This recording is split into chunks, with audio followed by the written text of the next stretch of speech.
What's going on, y'all? It's J Smo Reviews here, back at it again with another video, man. Bringing you guys today my recap, my review for Black Ice's The Cage event. Second Cage event this year. First card was called Resurrection, had Coffee Brown versus E Hart, Tay-Rock versus Bankhead, couple other good performances, and I reviewed it. Event ran extremely smooth, and now with this Cage event, obviously they doubled up a bit with the matchups. You got Hollow Denom versus A-Ward and 40 versus Viixen were like the key, pieces to this card, right? And the battles lived up to the hype too. Very good. Also had some standout performances. For the most part, it was lopsided results in the night. Pretty clear results in my opinion. But good wrapping. Footage was great. Intermissions were a little long at first, I can't lie, but then it began to run in a fairly timely manner. I think the event overall took 5-6 hours, probably a little bit longer than the perfect world you want an event to take.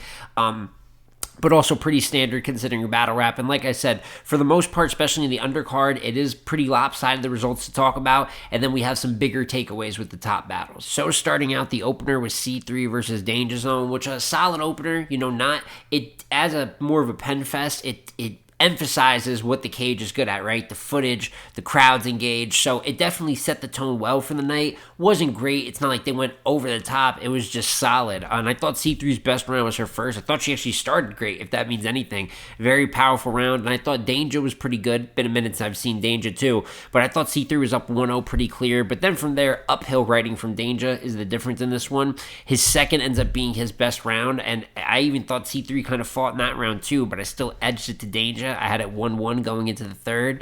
And then for anyone that's been watching C3's recent work, pretty much ever since she won the Chrome 23 tourney, really hard time being clean for 3 rounds. And in the third here, whether you call it a choke or a sloppy ending to a round, she tries to freestyle, right? But just ends it very awkwardly, leaves the door wide open in the third. So Danger's not even great in the third, but he's okay and he's clean. And that's really the big difference, just being clean. So kind of stumbles one away there. I thought C3 started at the peak of the battle. I think her first is probably the best round.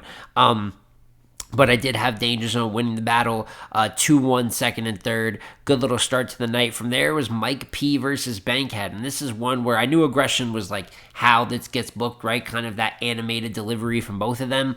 But when I was predicting, I did not expect Bankhead to win this battle. And his first round had me worried for a second there. I actually think Bankhead's first versus Mike P is simply one of the better rounds of the night overall. I've been following Mike's shadow with this long nose like Scottie Pippen. He had a couple really, really good punches like that in the first round.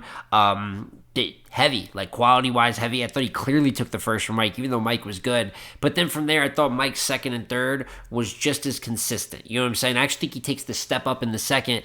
And even though Bankhead raps longer than Mike in this battle, I think from there on out, there's a difference in delivery. There's a difference in execution. Although Bankhead's pretty decent in the second and the third, I still thought that Mike was then, unlike the first, having the peaks of the round again and kind of showing a little bit of that difference when they both reached their highest highs haymaker-wise. So personally, I ended up giving Mike the second and the third of this battle.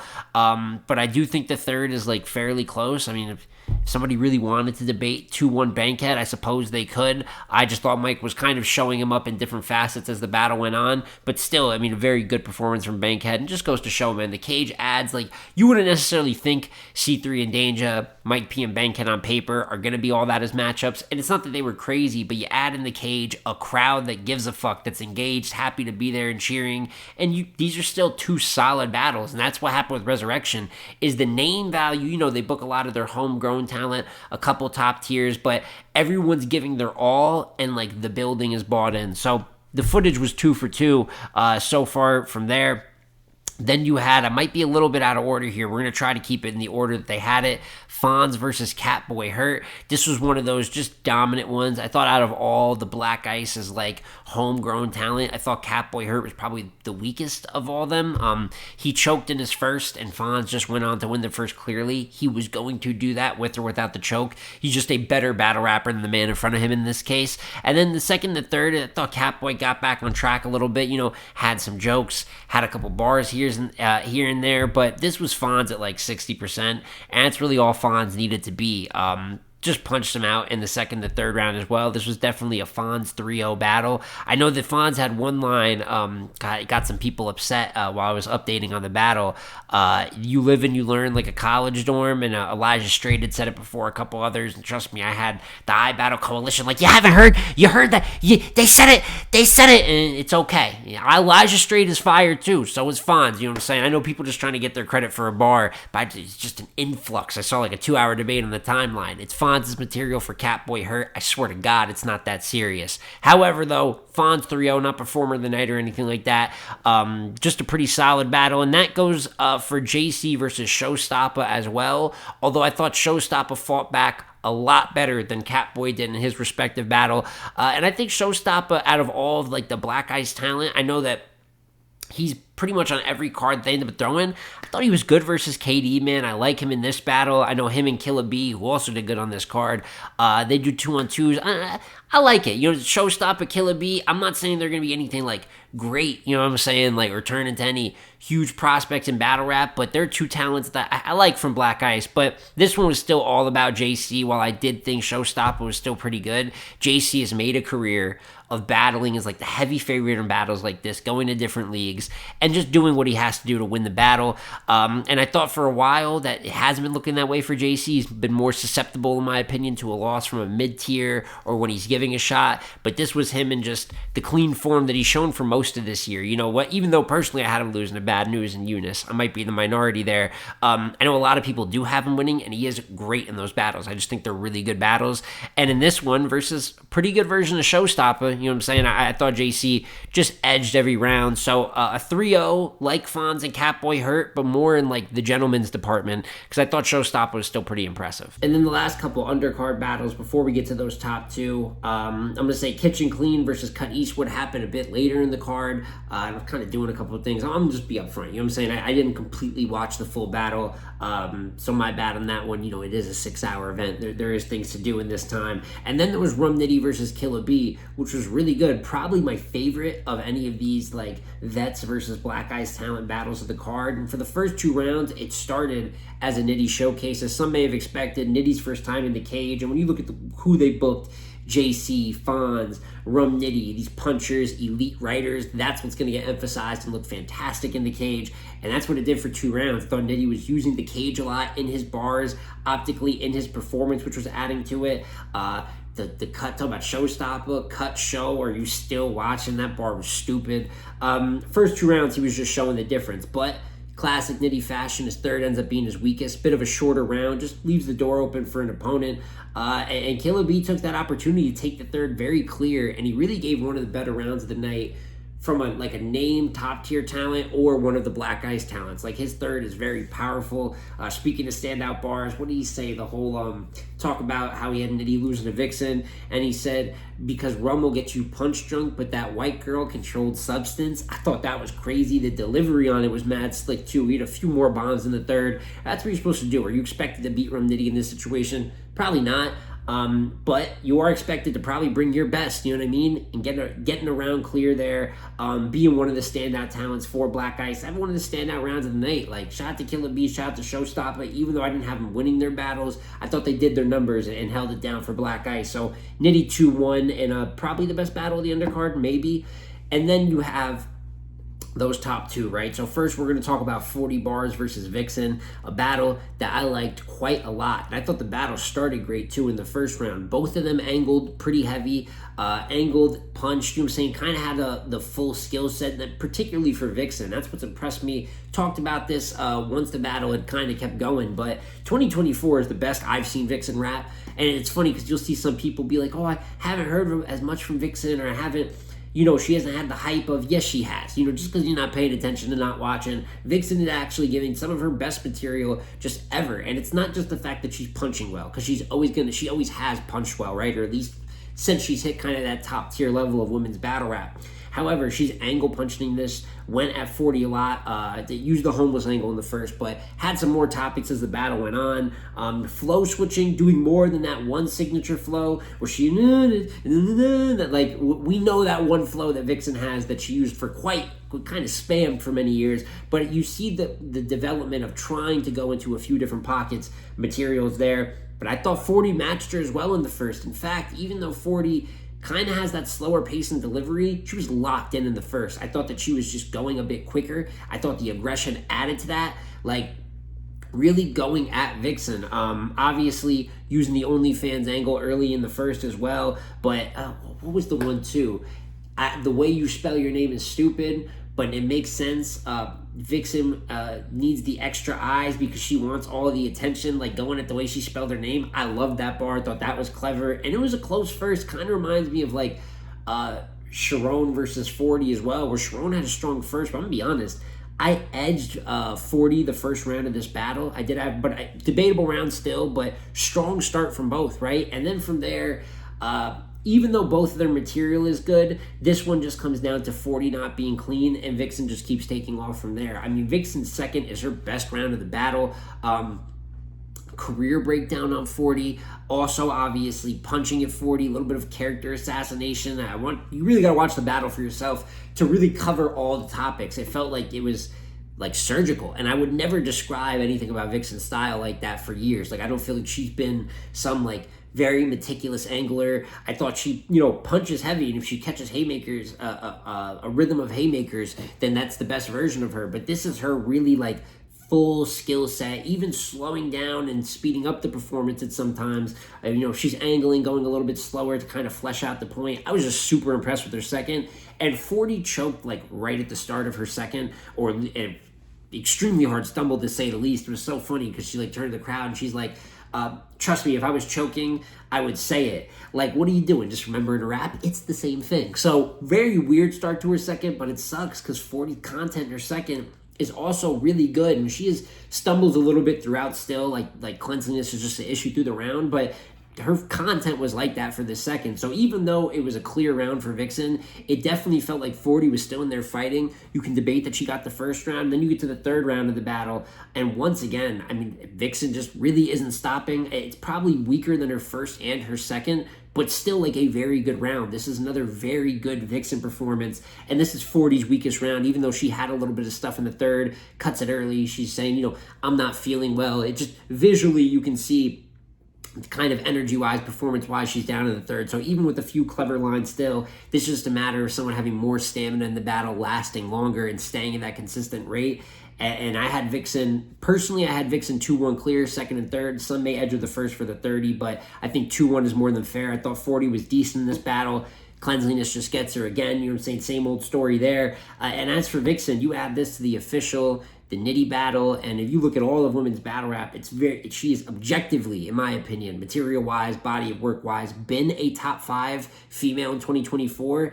If not like a top 3, top 2. She's just been that good. And then you have the Hollow Dadan versus A-Ward battle, which, similar to the Viixen and 40 battle, I thought lived up to the hype, probably the best that you could have expected it to be, and starts out great in the first round. I think particularly for Hollow, this is a good sign because of the critique he was facing coming into the battle, for him to have like a heavy first round the way he did, where of course he's getting into the different pockets, which many would say at this point is like his emphasis. He doesn't angle until a bit later in the battle, which I always thought was Hollow's best trait. But the way he, bar for bar, it's just witty line after witty line till it adds up. It's kind of like 1,000 paper cuts. You know what I'm saying? Like, it's very small, but when it stacks up, it stacks up. So strong first from Hollow, which I kind of expected, and I said in my predictions with the cage, like, Hollow is a smaller room battler now. Granted, Av battle was in a pit, didn't go his way, but in general, he is better in small rooms, going back to the Ill Will battle, a performance people really liked from him. And I just thought he was getting after Ward. I think Ward has a heavy first response, too. I thought Ward's rebuttals were a little bit more on the attacking side compared to Hollow's in this battle. I liked Ward's rebuttals. I thought Hollow was good, too. More on the comedic side when he did rebuttal. But I thought Ward was strong. A lot of Bible references, had a Hollow be thy name flip, had a biblical scheme with some of the battle rappers that he's battled before as well, his resume. Just did a couple things that I really liked in the first round. So I think it's an extremely contested first round. I'm not going to lie to you. And I do see a good amount of people edging Hollow the first. I'm not mad at it whatsoever. I did prefer the peaks of A-Ward's first. I thought he was a little sharper. I thought he was landing. While Hollow's got that witty lines adding up, I thought A-Ward was having kind of more of those powerful top of the moment types of parts of his round. So I had A Ward 1-0 edge. Like I said, I could see Hollow 1-0 edge. And then from there, I think A Ward starts to show that clear separation. Some would say the second is still close. And I thought Hollow is cool in the second. Starts angling more, talking about A Ward not really being hip hop. What did he say to the crowd? Yo, his hip isn't hop. I'm sorry, that was funny as shit. It may have been stupid, but it was funny as hell to me. I had a couple bars like that. Him being a redneck, him not really, painting this picture of Ward not really being part of the culture in that sense. And a couple other, what do you say, like, he was doing a flow pattern that was just like onomatopoeia. He was like, unka, unka, I'll be hot on cam as long as the computer's putin'. And that's stuff that only Hollow can get away with. I'm going to tell you that right now. There's other top tiers that just can't say stuff like that, and people still come out here and try to call it good. But, so he has some comedic elements, but he gets more of that, it's getting a little too loopy for me. We'll put it like that. And I thought Ward was still really strong in the second round, even stronger than his first round of the battle. Once again, Hollow had a Grey's Anatomy bar. I think it was in his first or his second that he might have had it. And Ward responded with the whole scheme of the hospital shows, like 3 or 4 of them. I thought it was a really good rebuttal. And then from there, right back into the more really tailored approach. Hollow doesn't like multiple choice or math problems. I thought that was a good flip. I had another biblical flip here. I don't remember. He had one where it was like, I faced 100 bullets, Gage in a Hollow, but God said no weapon formed against me shall prosper. Actually, now that I said it, bar was crazy. I actually think that was in the third round, but I thought Ward's second was his best round of the battle. And I thought, I saw a lot of people calling it 1-1 to say the least, even though I guess I'd be in the minority that had it 2-0. I felt confident that Ward won that second round of the battle. And then you get to the third round of the battle, and this is Hollow's weakest round, shortest round. Kind of reminds you maybe of how like Nitty approached Killer B earlier, where the third is just kind of the bit of a giveaway there. And Ward's third is, I wouldn't even call it his weakest. Like I said, it has the no weapon formed against me shall prosper line. I thought that was really dope. Couple other peaks to his round as well. I just thought he did enough to clearly win. I think the third is the clearest round of the battle. I see some people, if you are going to argue Hollow, they're saying Hollow in the first two, but for me, I think it's kind of undermining and underrating Ward, who was sharper in the second, more tailored, attacking him more in the second round. So for me personally, I did call this as a gentleman's 30 for A Ward, but at the very least a 2-1 clear in the second and the third round. But that's of no slight to Hollow. This is not one where I feel like, obviously the 30 takes his foot off the gas. But specifically in those first 2 rounds, I think that's about as good and competitive as he's going to get. It did in a lot of ways remind me of the Will battle, where I thought his first was really, really good and competitive. His second still has some of those elements, and then his third round of the battle starts to kind of take his foot off the gas a little bit. But like I said, very good Hollow, best Hollow in 2024. Just so impressed with Ward. And, he's sneaking up here, man, because I thought his strength of schedule for the first half of the year was not very good. He said he battled Gage, 100 bullets, Gwitty, things of that nature. But now you're seeing he's battled Tay-Rock this year, really good battle. Bodied Thesaurus. He's got the Hollow battle here, which is a really good look. He still has Av coming up, so you're seeing that 2024 stack up.